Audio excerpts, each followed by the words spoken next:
বন্ধুরা, আপনারা দেখছেন আজব 24।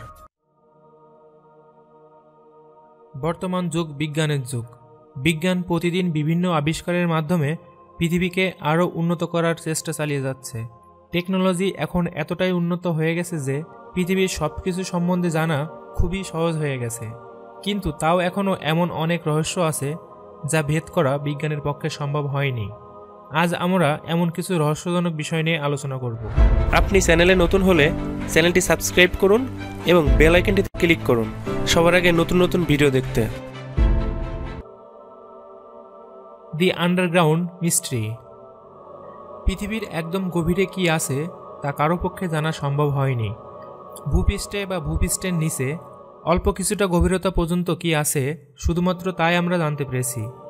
অনেকেই এমনটা ভাবেন যে পৃথিবীর গভীরে অর্থাৎ ভূগর্ভে হয়তো পেট্রোল, কয়লা, বিভিন্ন খনিজ প্রভৃতি পাওয়া যায়, কিন্তু সেটিও পৃথিবীর কিছুটা গভীরতা পর্যন্তই পাওয়া যায়।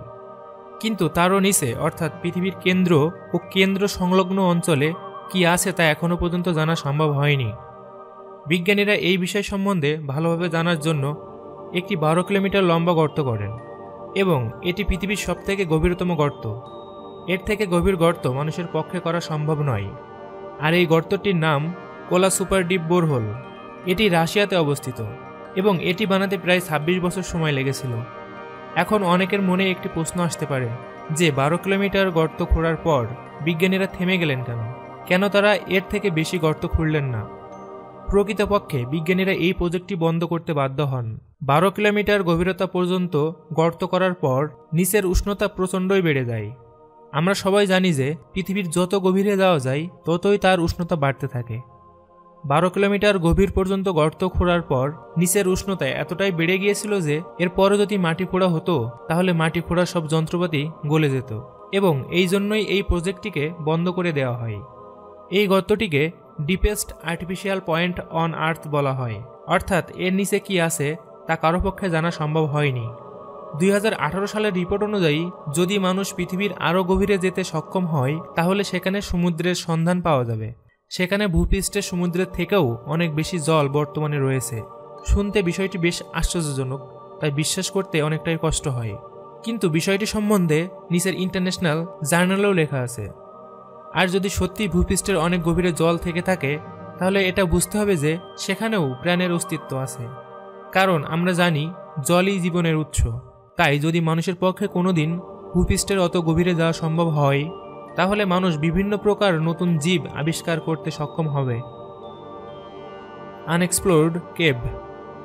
মানুষ যেমন সমুদ্রের 95% এখনও সঠিকভাবে জানে না, ঠিক তেমনি পৃথিবীতে অবস্থিত বহু গুহাও এখনও পর্যন্ত মানুষের কাছে অজানা রয়ে গেছে।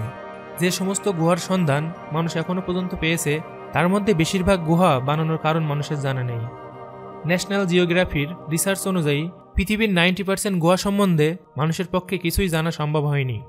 আমেরিকা পৃথিবীর সবথেকে এক্সপ্লোরড দেশ, অর্থাৎ আমেরিকাতে অবস্থিত বেশিরভাগ জায়গায় মানুষের জানা, কিন্তু তা সত্ত্বেও আমেরিকার 50% গুহা সম্বন্ধে মানুষ কিছুই জানতে পারেনি। তাই এ সমস্ত গুহাতে যদি কোনোদিন মানুষের পক্ষে যাওয়া সম্ভব হয় তাহলে সেখানে বিভিন্ন অদ্ভুত প্রকৃতির জীব পাওয়া যেতে পারে। Undiscovered civilisation. প্রাচীন সভ্যতার কথা শুনলেই আমাদের সিন্ধু সভ্যতা, মিশরীয় সভ্যতা প্রভৃতির কথা মাথায় আসে এবং স্কুল ও কলেজেও আমরা প্রাচীন মিশরীয় সভ্যতা ও সিন্ধু সভ্যতার কথা পড়ছি। কিন্তু গবেষকদের মতে পৃথিবীতে এমন লাখ লাখ সভ্যতা ছিল যার সম্বন্ধে আমরা এখনও পর্যন্ত জানতে পারিনি। কিছু কিছু সভ্যতা এখনও বর্তমান আছে। প্রত্যেক বছর কোনো না কোনো হারিয়ে যাওয়া শহর আবিষ্কার করেন গবেষকরা। এমনও হতে পারে যে পৃথিবীর নিচে কোনো আন্ডারগ্রাউন্ড সিভিলাইজেশন হয়তো এখনও বর্তমান আছে যার সম্বন্ধে মানুষের পক্ষে জানা সম্ভব হয়নি। বিজ্ঞানের অনাবিষ্কৃত সমস্ত তথ্য যদি সত্যি কোনোদিন আবিষ্কার করা সম্ভব হয় তাহলে এমন অনেক নতুন জিনিস মানুষ জানতে পারবে যা সত্যি অদ্ভুত হবে। বন্ধুরা, ভিডিওটি যদি আপনার ভালো লেগে থাকে তাহলে লাইক, কমেন্ট ও শেয়ার করতে ভুলবেন না। কমেন্ট বক্সে আপনাদের মতামত জানান। এমন আরও ভিডিও দেখতে চ্যানেলটি সাবস্ক্রাইব করুন এবং বেল আইকনটিতে প্রেস করুন। ধন্যবাদ।